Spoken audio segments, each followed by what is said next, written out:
My name is Helen Carter, and I am 67 years old. For most of my life, I believed that if you raised your children with love, honesty, and patience, they would grow into adults who understood you. Maybe they wouldn't always agree with you, but they would know your heart. I believed that until the day my son looked at me across a quiet cafe table and said something that felt like a knife sliding slowly between my ribs. "Mom, you're ruining my marriage." He didn't shout. He didn't accuse me angrily. That would have been easier to handle. He said it quietly, calmly, like someone stating an uncomfortable fact. And in that moment I realized something terrible. My son believed it. Daniel had always been a thoughtful child. When he was 7, he once came home from school crying because another boy in his class didn't have lunch money. Daniel had given him his sandwich and sat hungry all afternoon. "Why didn't you tell the teacher?" I asked. "Because he would be embarrassed," Daniel said. Even at that age, he had a deep instinct to protect people. Sometimes that instinct stayed with him longer than it should have. Especially when he grew older. Especially when he met Lauren. I first met Lauren 8 years ago. Daniel brought her to Sunday dinner. She was beautiful in the way that people notice immediately. Perfect posture, polished smile, elegant clothes that seemed just slightly too expensive for someone her age. But it wasn't her appearance that caught my attention. It was the way she looked around the house. People reveal themselves in small glances. Lauren noticed everything. The furniture, the artwork, the photographs on the walls. And something in her eyes seemed to measure their value. Not sentimentally, financially. Still, I told myself not to judge. Mothers can be protective, sometimes too protective. Daniel looked happy. That mattered. During dinner, she spoke charmingly about her job in marketing and her plans to start a consulting business someday. Daniel watched her the way people watch someone they admire.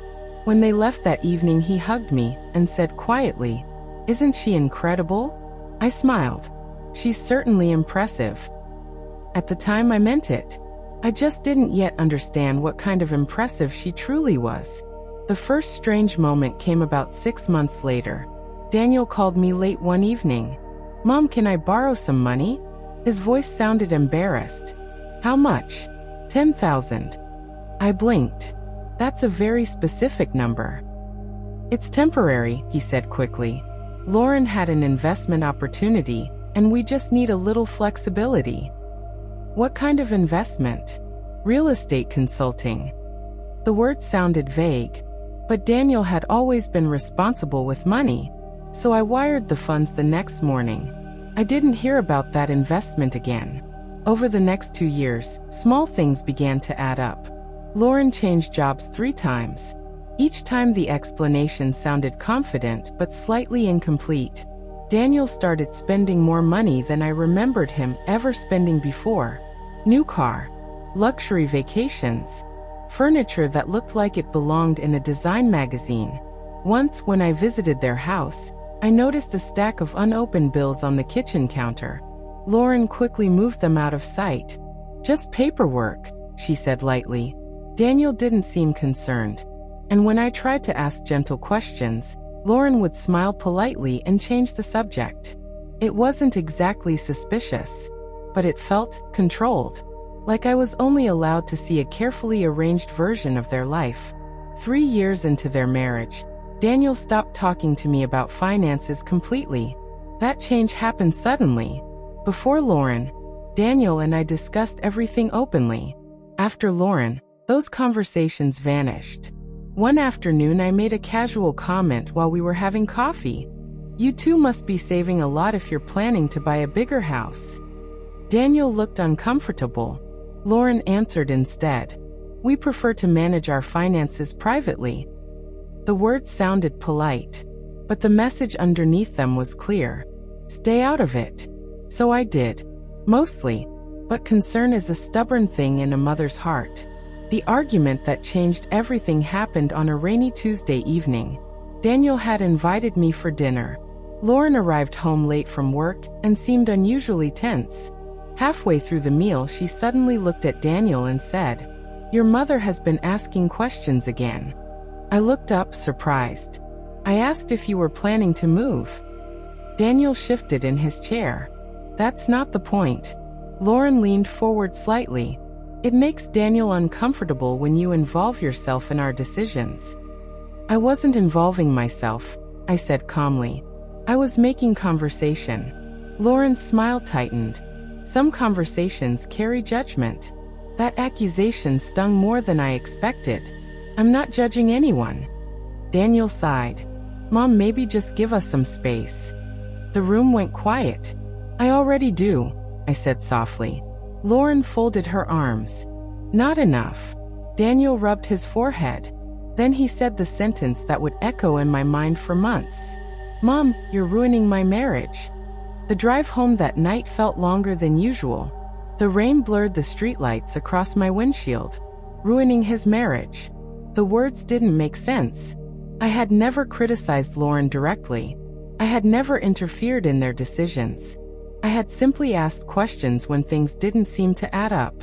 But sometimes questions are enough to make someone uncomfortable, especially if they're hiding something. For the next 6 months, Daniel and I barely spoke. Not because I stopped calling, because he stopped answering.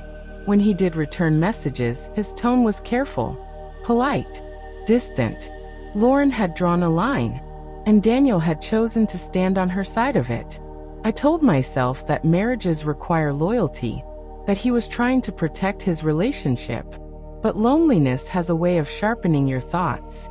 Late at night, I would replay conversations in my head, wondering if I had missed something important, if there had been clues, signals, warnings. Eventually, I decided to stop trying to guess. Instead, I began paying attention. The first real clue arrived unexpectedly. It came from someone I hadn't spoken to in years. Daniel's old college friend Michael. Michael called me one afternoon out of the blue. Mrs. Carter, I hope it's okay I reached out. Of course. How are you? I'm good. Actually, I wanted to ask something. What's that? Is Daniel all right? The question surprised me. Why wouldn't he be? Michael hesitated. Well, I ran into him last week, and he seemed stressed. Daniel had always been good at hiding stress. What did he say? Not much. Just that things were complicated financially. Financially? That word immediately caught my attention. What do you mean? Michael lowered his voice slightly. He mentioned Lauren had some investments that didn't work out. My stomach tightened. What kind of investments? I'm not sure. The call ended a few minutes later, but the uneasiness it created stayed with me, because suddenly the pieces of the puzzle started shifting in my mind. A month later, the truth began revealing itself in small fragments. A bank notification Daniel accidentally forwarded to me. A voicemail from a loan officer who thought he was calling Daniel's office number. And finally, the moment that changed everything. Daniel showed up at my door one evening looking exhausted. His tie was loosened and his eyes were bloodshot. Mom, can I come in? Of course he could. He sat down at the kitchen table the same way he used to when he was a teenager and had done something wrong. For a long time he didn't speak. Finally he said quietly, I think I made a mistake. I didn't ask what he meant. I simply poured 2 cups of tea and waited. Eventually he pulled a stack of papers from his bag. Loan statements, credit cards, legal notices. The numbers were staggering. How much? I asked carefully. Daniel swallowed. Almost 200,000.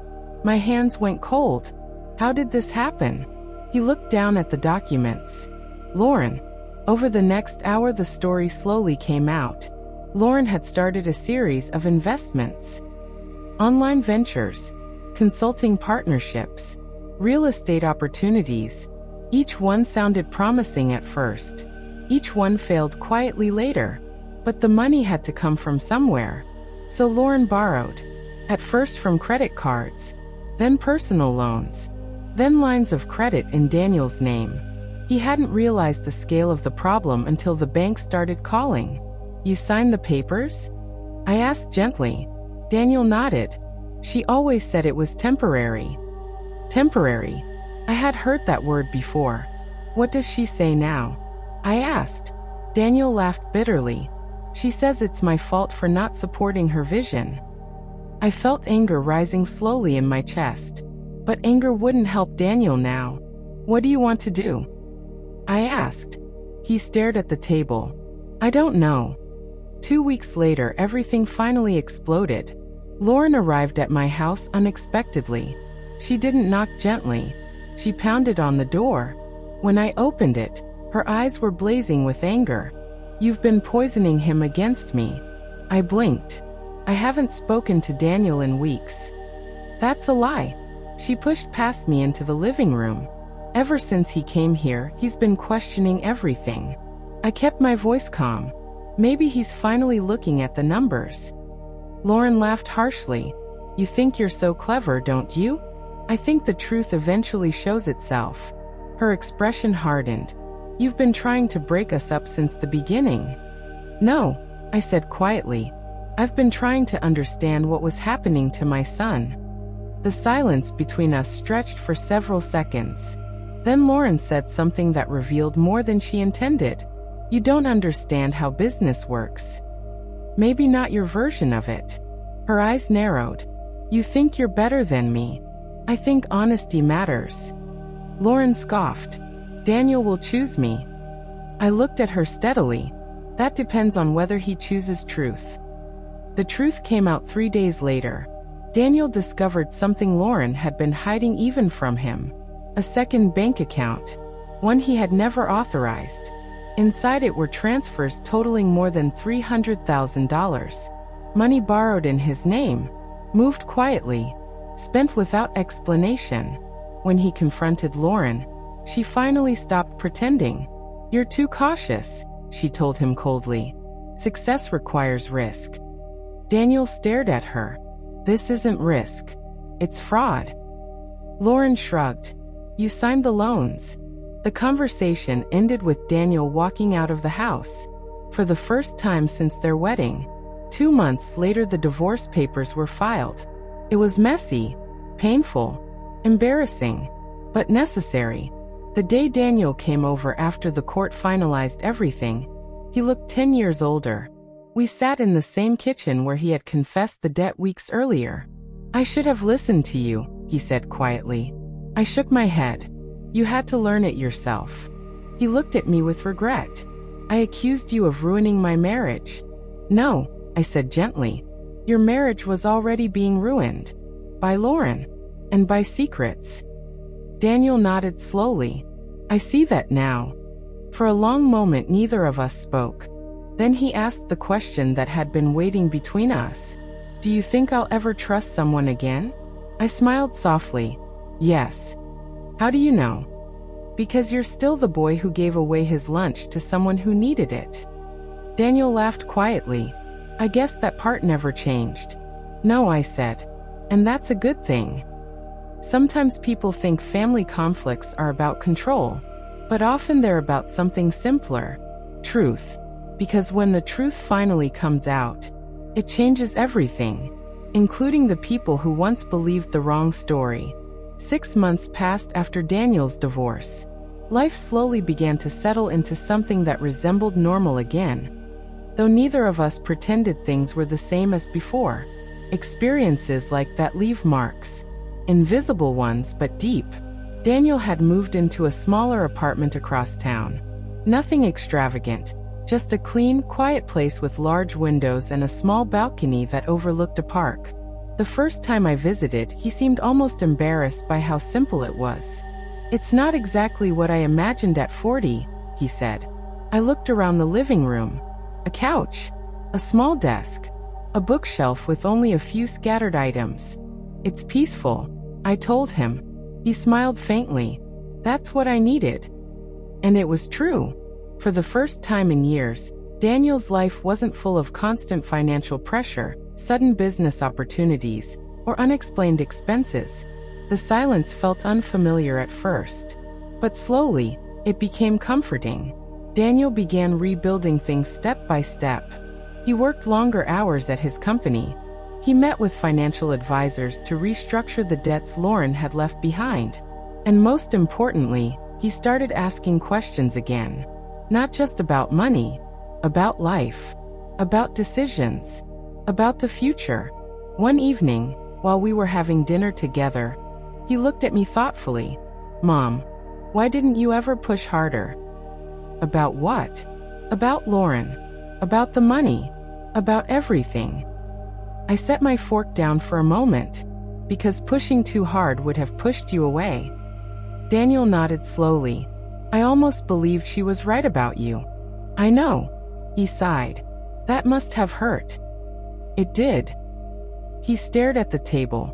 "I am sorry." I reached across and squeezed his hand. Sometimes people have to walk through the wrong door before they recognize the right one. Daniel laughed softly. "That sounds like something Dad used to say." "Yes," I said. "It does." For the first time in a long while, we both smiled without tension. But the story wasn't quite finished yet. Because Lauren wasn't finished. Not even close. The first sign came on a rainy Thursday morning. Daniel called me early. His voice sounded tense again. "Mom, she contacted me." I knew immediately who he meant. "What did she say?" "She wants to talk." "About what?" "She says there's something I need to know." My stomach tightened slightly. "Did she explain?" "No." "What are you going to do?" Daniel paused. "I think I should hear her out." I understood why. Closure is a powerful temptation. "Just be careful," I said. "I will." But I could hear uncertainty in his voice. And uncertainty has a way of opening doors that should sometimes stay closed. Daniel met Lauren that afternoon at a cafe downtown. Later that evening, he came to my house looking confused. Not angry, not upset, just confused. "What happened?" I asked. Daniel sat down slowly. "She told me something strange." "What?" "She said the debts weren't entirely her fault." I crossed my arms. "That's convenient." "That's what I thought too." "So what's her explanation?" Daniel rubbed his forehead. "She claims someone encouraged her to take the risks." I frowned. "Encouraged how?" "She says she had a business advisor." "A real advisor?" "That's the strange part." He looked up at me. "She never mentioned him before." "What's his name?" Daniel hesitated. "Richard Hale." The name meant nothing to me. But something about the way Daniel said it made me uneasy. "Who is he?" I asked. "A venture consultant, apparently." "And Lauren says he convinced her the investments were safe." I leaned back in my chair. "That doesn't change the fact she used your name on the loans." "I know." Daniel exhaled slowly. "But here's the part that doesn't make sense." "What?" She said Richard disappeared. "Disappeared?" "Yes." Daniel pulled out his phone and showed me a message. An email Lauren had forwarded. Richard Hale's company website. It looked professional. Too professional. The kind of polished site that could easily hide something questionable underneath. "Have you tried contacting him?" I asked. Daniel nodded. No response. "And Lauren?" She says she hasn't heard from him in months. The whole situation smelled wrong. Very wrong. But before we could dig deeper, something unexpected happened. The police called Daniel 2 days later. The call came late at night. Daniel phoned me immediately afterward. "Mom, you won't believe this." "What happened?" "The police are investigating Richard Hale." "For what?" "Fraud." My stomach sank. "What kind of fraud?" Daniel's voice was tight. "Investment scams." Suddenly everything clicked into place. Lauren's failed ventures.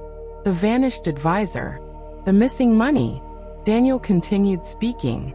"They think he's been running fake consulting operations for years." "How many victims?" "Dozens. Maybe hundreds." I sat quietly, letting the information settle. "So Lauren was one of them?" Daniel nodded slowly. "Yes. For once, she might actually be telling the truth." Daniel looked conflicted. "That doesn't excuse what she did." "No," I said firmly. It doesn't. She still used your name without permission. And hid everything. Daniel leaned back in his chair. But now I don't know what to feel. I understood that feeling. Life rarely gives us clean villains and innocent victims. Sometimes people become both at different moments. Whatever Richard did, I said gently, Lauren still made her own choices. Daniel nodded. I know. The investigation continued for several months. Eventually, the police uncovered the full story. Richard Hale had created a network of fake investment opportunities designed to lure ambitious entrepreneurs. Lauren had been one of them. He promised rapid growth, huge returns, and exclusive partnerships. But the money simply vanished into offshore accounts. When authorities finally tracked him down, he was arrested in another state. And suddenly Lauren's situation became more complicated than anyone expected. One afternoon, Daniel received a call from Lauren again. But this time her voice sounded very different. Quieter. More fragile. I'm cooperating with the investigation, she told him. Why are you telling me this? Daniel asked. Because some of the loans might be recoverable. Daniel blinked. What do you mean? The authorities are freezing Richard's assets. So, if they recover enough money, some victims will be reimbursed. Daniel looked stunned. How much? Lauren hesitated. Possibly most of what was taken. When Daniel told me the news later that night, I could hardly believe it. You're saying the debts might disappear? Not all, he said, but a large part. The irony of the situation was almost unbelievable. The disaster that nearly destroyed his life might partially repair itself. But Daniel's expression remained serious. It still doesn't fix everything. No, I said quietly. It doesn't. A week later, Lauren asked to meet again. This time Daniel asked if I wanted to come. At first I was surprised. Why me? She said she wants to apologize to both of us. I thought about it for a long moment. Then I nodded. All right. We met at the same cafe where Daniel had confronted her months earlier. Lauren looked different. Not glamorous. Not confident. Just tired. When she saw us, she stood up slowly. Thank you for coming. Daniel nodded politely. Lauren looked at me. I owe you an apology more than anyone. I didn't respond immediately. I blamed you for everything, she continued. Even things that weren't your fault. That's true, I said calmly.